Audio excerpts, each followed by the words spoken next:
ಶಿಡ್ಲಘಟ್ಟ ಪೌರಾಯುಕ್ತೆಗೆ ಬೆದರಿಕೆ ಪ್ರಕರಣಕ್ಕೆ ಸಂಬಂಧಪಟ್ಟಂತೆ ಕಾಂಗ್ರೆಸ್ ಮುಖಂಡ ರಾಜೀವ್ ಗೌಡ ಪರಾರಿಯಾಗಿದ್ದಾರೆ.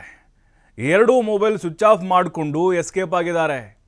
ನೋಡಿ, ಭಯ ಅಂದರೆ ಏನು ಅನ್ನೋದು ಈಗ ರಾಜೀವ್ ಗೌಡ ಅವ್ರಿಗೆ ಗೊತ್ತಾಗ್ತಾ ಇರ್ಬೋದು.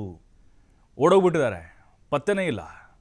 ಯಾಕೆಂದರೆ ಗೊತ್ತಾಗಿದೆಯಲ್ವಾ ನಾನೇನು ಮಾತಾಡಿದ್ದೀನಿ ಅಂಥೇಳಿ.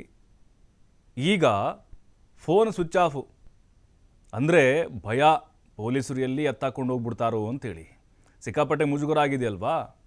ಕಾಂಗ್ರೆಸ್ ನಾಯಕರು ಸಿಕ್ಕಾಪಟ್ಟೆ ಫೋನ್ ಮಾಡ್ತಾ ಇದ್ದಾರೆ, ಉಗಿತಾ ಇದ್ದಾರೆ ಥೂ ಅಂತ. ನಾಪತ್ತೆ ಆಗಿದ್ದಾರೆ ಈಗ ರಾಜೀವ್ ಗೌಡ. ಯಾಕ್ರಿ ಓಡೋದ್ರಿ? ಅಂತಹ ನೀವು ದೊಡ್ಡ ನಾಯಕರಲ್ವಾ ಶಿಡ್ಲಘಟ್ಟದಲ್ಲಿ, ಎದುರಿಸಬೇಕಾಗಿತ್ತು ಹಾಗಾದರೆ ವಿಚಾರಣೆಯನ್ನು. ಪೊಲೀಸರು ಬಲೆ ಬೀಸಿದ್ದಾರೆ. ಈಗ ರಾಜೀವ್ ಗೌಡ ವಿರುದ್ಧ ದೂರು ದಾಖಲಾಗಿತ್ತು. ಪೌರಾಯುಕ್ತೆ ಅಮೃತಾ ಗೌಡ ಅವರೇ ಕಂಪ್ಲೇಂಟನ್ನು ಮಾಡಿದ್ರು. ಅವಾಚ್ಯ ಶಬ್ದಗಳಿಂದ ನಿಂದಿಸಿದ್ರು ರಾಜೀವ್ ಗೌಡ ಅವರು. ಅಂದರೆ ಈಗ ರಾಜ್ಯ ಮಹಿಳಾ ಆಯೋಗ ಕೂಡ ಎಂಟ್ರಿಯನ್ನು ಕೊಟ್ಟಿದೆ. ಸಪೋರ್ಟ್ ಜಾಸ್ತಿ ಸಿಗ್ತಾ ಇದೆ ಅಮೃತಾ ಗೌಡ ಅವ್ರಿಗೆ. ಅದು ಕೇವಲ ಅವರ ಅಧಿಕಾರಿ ಅಂತಷ್ಟೇ ಅಲ್ಲ, ಯಾವುದೇ ಹೆಣ್ಮಗಳಾಗಿದ್ದರೂ ಕೂಡ ಅಷ್ಟೇ.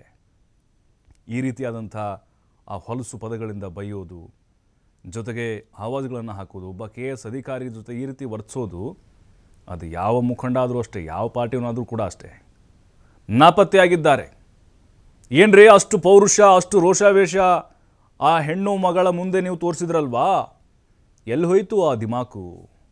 ಈಗ ಬನ್ನಿ ನೋಡೋಣ. ಯಾಕೆ ಮುಖ ತೋರ್ಸೋಕ್ಕಾಗುತ್ತಿಲ್ವಾ? ಮತ್ತೇನಾದರೂ ಮುಜುಗರಾಗ್ಬಿಡುತ್ತಾ? ಅಥವಾ ಅಲ್ಲಿ ಪ್ರತಿಭಟನೆಯ ಬಿಸಿ ತಟ್ಬೋದಾ? ಅಥವಾ ಜನ ಉಗಿಬೋದಾ? ಇಲ್ಲಪ್ಪ, ನಮ್ಮ ಮನೇಲಿ ಕೂಡ ಹೆಣ್ಮಕ್ಳಿದ್ದಾರೆ ಅಂಥೇಳಿ ನಿಮ್ಮಷ್ಟಕ್ಕೆ ನಿಮಗೆ ನಿಮ್ಮ ಪಾಪ ಅಥವಾ ನಿಮ್ಮ ಆ ಕೆಲಸದ ಬಗ್ಗೆ ಏನು ಮಾಡಿದ್ದೀರಲ್ವ ಈಗ ಗನಂಧಾರಿ ಕೆಲಸ, ಅದ್ರ ಬಗ್ಗೆ ಅರಿವಾಯ್ತಾ? ಬ್ಯಾನರ್ನ ಗಲಾಟೆಗೆ ಸಂಬಂಧಪಟ್ಟಂತೆ ಅಮೃತ ಗೌಡ ಏನಿದ್ದಾರೆ ಪೌರಾಯುಕ್ತೆ, ಅವ್ರ ಕೆಲಸ ಅವ್ರು ಮಾಡಿದ್ದಾರೆ.